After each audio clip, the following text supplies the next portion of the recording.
Keuangan Pak Purbaya mengakui ada rencana untuk mengerem pinjaman baru pada 2026. Nah, bagaimana Anda bisa memaknai hal ini dan efeknya ke pasar surat utang? Nah, buat ini saya juga belum dengar sih. Karena kalau kita lihat APBN 2026 kemarin itu, defisitnya kan dilebarin ke 2,68% dan itu berarti kan fundingnya ditambah. Nah, sebenarnya kalau lihat postur APBN itu bukan ngerem, malah nambah sedikit sebenarnya penerbitan surat berharga SBN kita. Jadi saya rasa memang buat menaikkan growth ya kita mungkin selain mungkin menaikkan pendapatan ya selama pendapatannya belum tercapai kita harus naikin juga penerbitan SBN. Saya rasa itu hal yang wajar. Kita akan lihat seperti apa harusnya dengan kenaikan fiskal defisit 0,2% itu harusnya bisa support pertumbuhan ekonomi ke depan gitu. Oke, nah sektor-sektor mana saja yang bisa menjadi sorotan dari MI untuk bisa menjadi underlying asetnya? Nah, buat saham sendiri kita lihat growth yang lebih tinggi, suku bunga yang rendah itu harusnya impact-nya positif buat perbankan misalnya. Baik. Dan nanti juga akan trickle down effect ke consumer sectors gitu.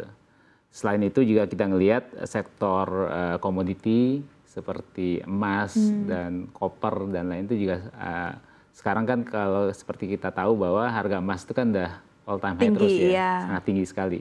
Jadi emiten-emiten yang produsennya emas dan koper dan itu juga akan diuntungkan. Jadi kita lihat banyak sektor-sektor yang menarik ke depan buat saham dan juga buat corporate bond misalnya itu juga sama.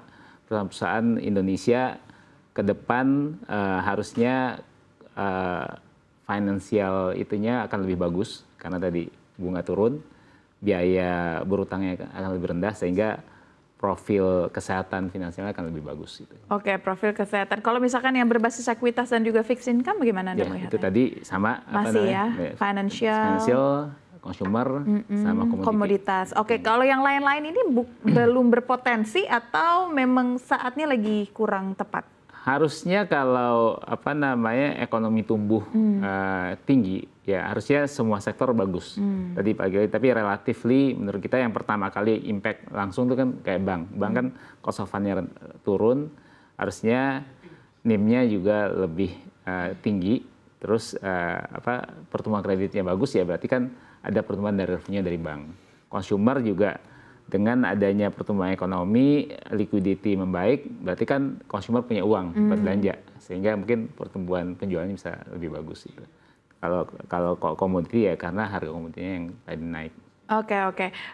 Sejauh mana ruang pertumbuhan untuk bisnis reksadana ke depannya dan apa strategi bisnis yang akan digunakan untuk bisa menggait pangsa pasar baru? Oke. Jadi memang kita lihat di Bahana TCW sendiri, kita sekarang paling tinggi pertumbuhannya di fixed income fund. Karena tadi seperti saya cerita bahwa 10 tahun terakhir return dari fixed income sangat bagus. Nah, ada tantangan di money market fund kita. Karena tadi bunga deposit turun sehingga ekspektasi return dari money market fund kita akan turun. Nah, sebagian udah pindah ke reksadana pendapatan tetap yang memberikan yield yang lebih tinggi, tapi mungkin dengan volatility yang lebih rendah dibanding saham. Tapi kondisi-kondisi tadi yang kita udah diskusi tadi akan membuat saham menjadi lebih menarik. Jadi kita expect nanti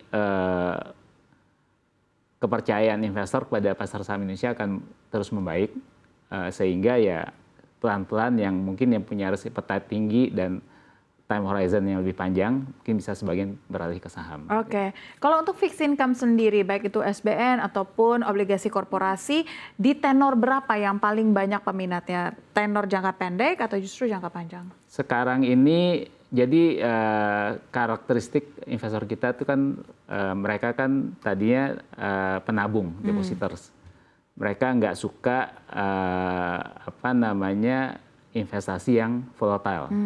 Jadi mereka lebih suka masuk ke fund yang tenor pendek kalau obligasinya, karena yang obligasi tenor pendek volatility-nya lebih rendah, dan juga mereka suka fund-fund yang ada porsi corporate bonds-nya.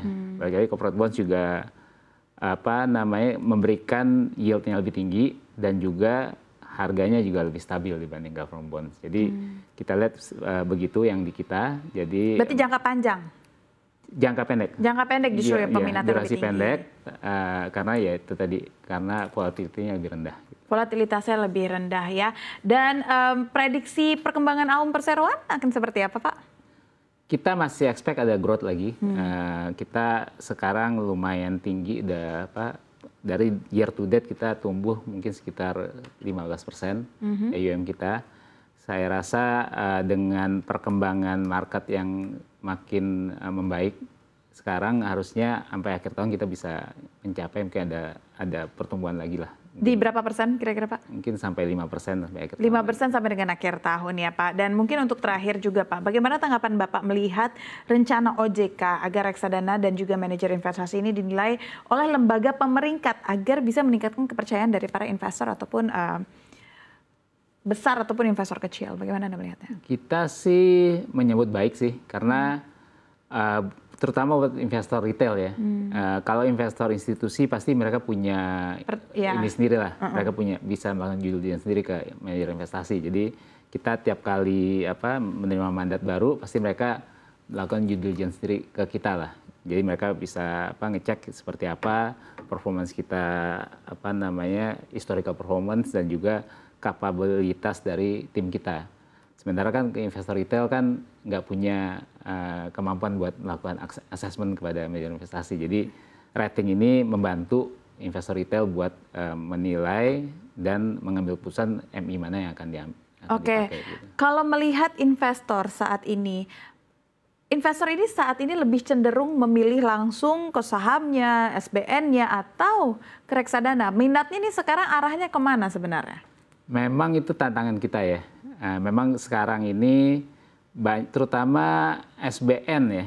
SBN itu kan sekarang mereka lebih gampang punya akses. Karena bank-bank itu kalau kita di apps mereka kita bisa langsung beli SBN. Dengan spread yang lumayan kecil lah beli jualnya. Nah itu menurut kita gimana kita di MI ini bisa memberikan value added dibanding mereka beli sendiri. Sama juga saham. Saham sekarang kan juga mereka dengan gampang dengan apps yang sekarang banyak lah, semua broker punya apps sendiri digital, mereka bisa beli jual dengan gampang. Ya MI harus memberikan value added. Value addednya apa? Ya kita punya tim research yang lengkap. Kita mungkin bisa akses ke manajemen company. Di mana retail kan nggak dengan gampang bisa ketemu misalnya sama direkturnya BCA atau Bank Mandiri. Nah itu hal-hal itu yang harusnya menjadi value added dari MI dalam mengelola reksadana.